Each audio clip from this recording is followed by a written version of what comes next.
Olá, queridos alunos. Vamos dar continuidade às nossas aulas, agora com a aula de número 8.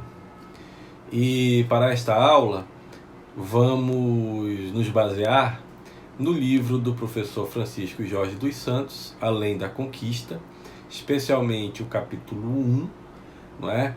E também vamos utilizar um pequeno artigo do James Souza, que trata sobre a mão de obra indígena na Amazônia colonial, né? Na aula anterior, nós vimos como os portugueses foram avançando o Marco de Tordesilhas para expulsar franceses, ingleses e holandeses, principalmente do Vale Amazônico, ali, né, no Delta Amazônico. E implantaram, após a expulsão, né, um forte, o Forte do Presépio, em 1616. E a partir de São Luís e de Belém, você tem um processo de avanço da colonização, né? Os portugueses passaram a explorar economicamente a região e utilizar a mão de obra indígena para isso. Então, o que nós vamos tratar hoje é justamente desta mão de obra indígena, em especial as atividades desenvolvidas por esta força de trabalho e, claro, a legislação que passou a disciplinar o recrutamento e distribuição dessa mão de obra indígena. Então eu preparei para vocês um pequeno material que foi retirado do livro do professor Francisco Jorge dos Santos, né, 2 fluxogramas que tratam do recrutamento e distribuição da mão de obra indígena nesse período, pela Lei de 1611 e pelo Regimento das Missões de 1686. Então nós vamos comentar em cima disso e tratar também de alguns conflitos em torno deste controle da mão de obra indígena, tá? Então, olhem aí na tela. Então, com a presença portuguesa no Vale Amazônico, a partir de 1616, tem início os conflitos entre índios e portugueses. E podemos dizer que o marco inaugural do combate entre índios e portugueses se deu no rio Caeté, entre alguns índios que lá estavam e alguns soldados sob o comando então Alferes P. Teixeira. Isso em 1616, né? A partir daí, o que nós temos?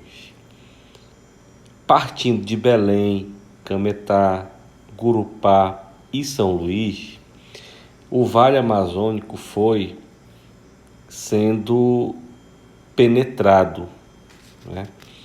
E o que se tem é a interiorização do processo de colonização.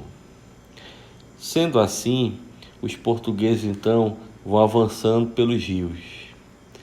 Rio Tocantins e Pacajá, nos anos de 1627, 1673 e 1674.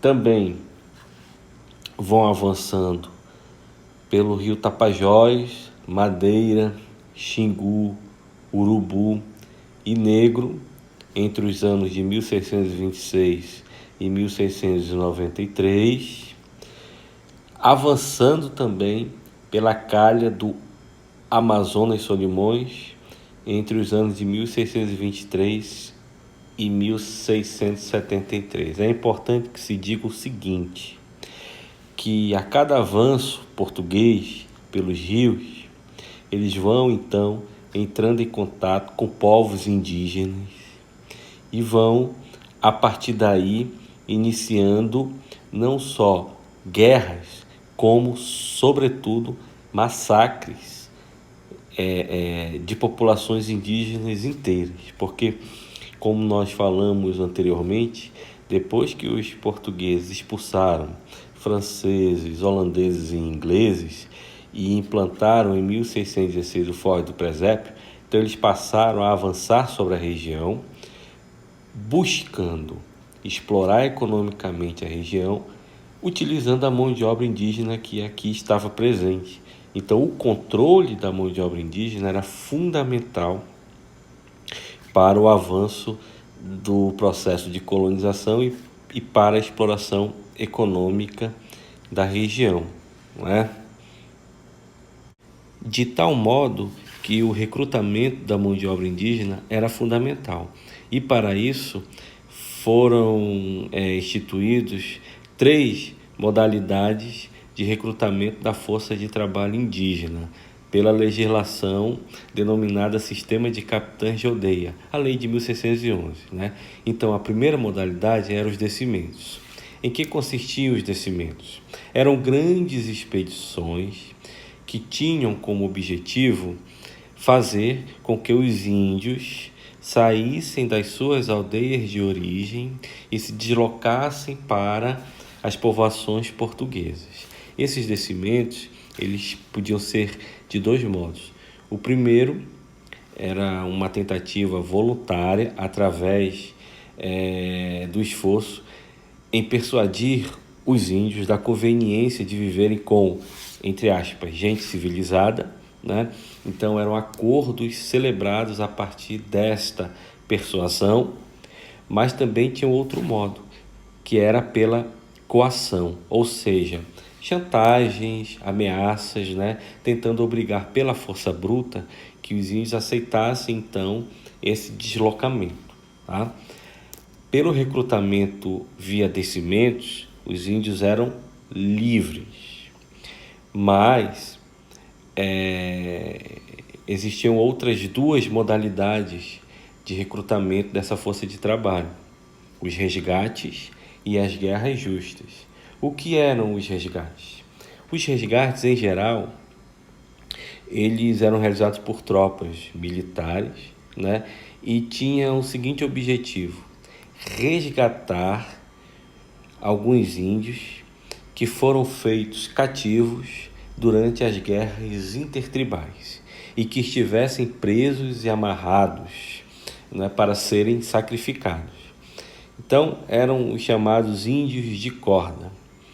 Então, nesse sentido, os portugueses iriam resgatar este índio de corda, que seria basicamente morto, né? E ele resgatava, o português, esse índio de corda, através da troca deste prisioneiro por mercadorias ocidentais. Em retribuição a esse resgate, o índio então era escravizado inicialmente por um período de 10 anos, mas a legislação mudou nos anos subsequentes e passou a ser escravo por toda a vida, né? E também tinha a outra modalidade, as guerras justas. Em que consistiam as guerras justas? Eram guerras totais no sentido de punir e até eliminar povos indígenas inteiros, né? E essas guerras, elas em geral eram realizadas quando alguns índios atacavam as povoações portuguesas ou quando também acabavam impedindo a pregação do evangelho, né? Então, essas guerras elas eram legalizadas pela coroa portuguesa, né? E os portugueses então invadiam tribos, faziam prisioneiros, né? Esses prisioneiros eram vendidos como escravos. Então vejam só, nós temos aí 3 modalidades de recrutamento da mão de obra indígena. Os descimentos, por aí os índios eram livres, mas também temos aí os resgates e as guerras justas. Recrutados por estes 2, os índios então eram cativos, tá? Então, eram formas de recrutamento da mão de obra indígena. E como se dava então a distribuição desta mão de obra indígena recrutada? Então vejam só, por descimentos, os índios eram livres e eles eram alugados para os colonos leigos, os colonos missionários e para a coroa portuguesa.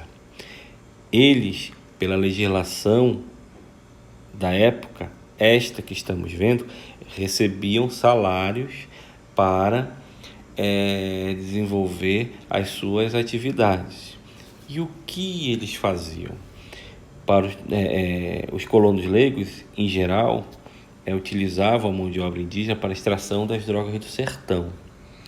Os colonos missionários usavam também para a agricultura, para outras atividades das missões, né? E a coroa portuguesa utilizava essa mão de obra indígena principalmente para a construção de prédios públicos, consertos de ponte, manutenção das povoações portuguesas e etc. Né? Então, por descimentos, os índios iam para a aldeia de repartição e lá eram distribuídos para os colonos leigos, colonos missionários e coroa portuguesa.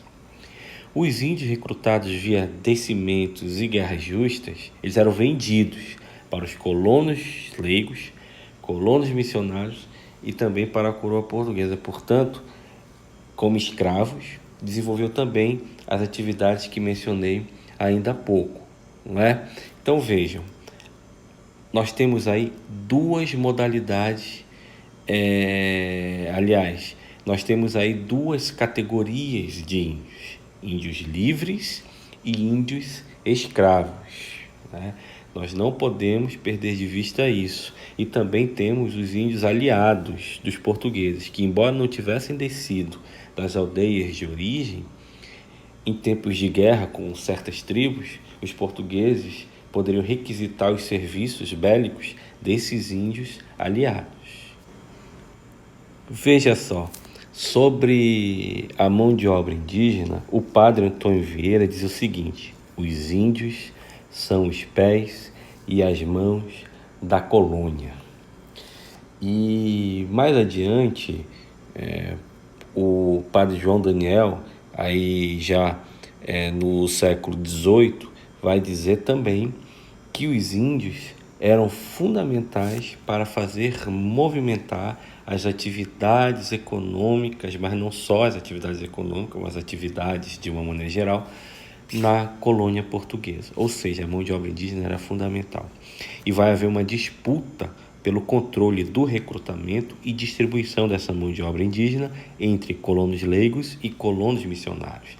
Pela legislação de 1611, essa que nós vimos ainda há pouco, quem controlava o recrutamento e a distribuição da mão de obra indígena eram os colonos leigos. Só que os colonos missionários vão começar a questionar, vão começar a criticar, dizendo que os colonos leigos não direcionavam a força de trabalho indígena para uma agricultura comercial, que eles só queriam saber de enriquecer, porque direcionavam essa mão de obra para a extração das drogas do sertão, que além de direcionarem para enriquecimento próprio os índios, para a extração das drogas do sertão, eles castigavam esses índios, submetiam esses índios a uma série de maus tratos e, enfim, passaram a criticar os colonos leigos. Os missionários, então, escreveram para a coroa, questionando esse posicionamento dos colonos leigos, dizendo que eles não distribuíam essa mão de obra para os missionários, de modo que a coroa, então, retirou o controle da distribuição, do recrutamento e distribuição da mão de obra indígena dos colonos leigos e entregou, a partir do Regimento das Missões de 1686, para os missionários. Então, a partir do Regimento das Missões, os missionários agora vão controlar o recrutamento e a distribuição da mão de obra indígena. Em 1680, a coroa portuguesa acabou com a escravidão indígena e entregou aos missionários uma certa condução espiritual que se consolidou depois com o recrutamento, o controle da mão de obra indígena, né? Quer dizer, não só uma questão mais espiritual, mas também material, né? Então, como é que ficou o recrutamento e distribuição da mão de obra indígena a partir do Regimento das Missões de 1686, agora com o controle dos missionários, né? Então você tem os índios nas suas aldeias de origem, só podia ir descimentos, porque os índios eram livres. A partir de descimentos, que nós já vimos, né, do que se trata isso, os índios iam para as aldeias de repartição. Então, uma vez na aldeia de repartição, a distribuição se dava da seguinte forma: metade desses índios ficava retido na aldeia de repartição e a outra metade era alugada aos colonos. A metade que ficava retido na aldeia de repartição, realizava atividade nas missões, no serviço real e também na agricultura de subsistência. Já a outra metade, alugada aos colonos, ficava então com as atividades das drogas do sertão e outros serviços que porventura os colonos quisessem, né? Então veja, aí nós temos a distribuição da mão de obra indígena, quer dizer, o recrutamento e a distribuição da mão de obra indígena pelo Regimento das Missões de 1686. Só que os colonos leigos não ficaram satisfeitos, eles passaram a acusar os missionários de concentrarem essa mão de obra, de monopolizarem essa mão de obra, de não disponibilizarem para eles, de reterem essa mão de obra nas missões. Então o que eles vão fazer?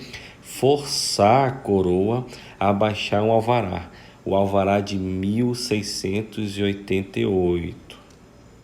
O que este alvará faz? Ele restitui os resgates e as guerras justas, ou seja, acaba retornando o processo de escravização indígena, porque pelos resgates e pelas guerras justas os índios se tornavam cativos, portanto eles iam para os mercados, eles iam para o mercado de escravos e lá eram vendidos para os colonos leigos, missionários e coroa, não é? Então, veja só, assim que se dava o recrutamento e a distribuição da mão de obra indígena pelo Regimento das Missões de 1686 e antes pelo Sistema de Capitães de Aldeia de 1611. Então, como vocês viram, a Lei de 1611 e a Lei de 1686 trataram do recrutamento e da distribuição da mão de obra indígena. Ora, o controle com os colonos leigos, no caso da Lei de 1611, ora o controle dos missionários pela Lei de 1686, né, que foi complementada com a Alvará de 1688. Na nossa próxima aula, nós vamos tratar acerca dos princípios dessa legislação indigenista, tá? Considerando sobretudo a de 1611 e 1686, mas nós podemos inserir isso num campo mais geral, considerando a Amazônia colonial, não é? E destacar principalmente as duas categorias de índio, os livres e os escravos, tá? Então, na próxima aula, vamos tratar disso. Até lá!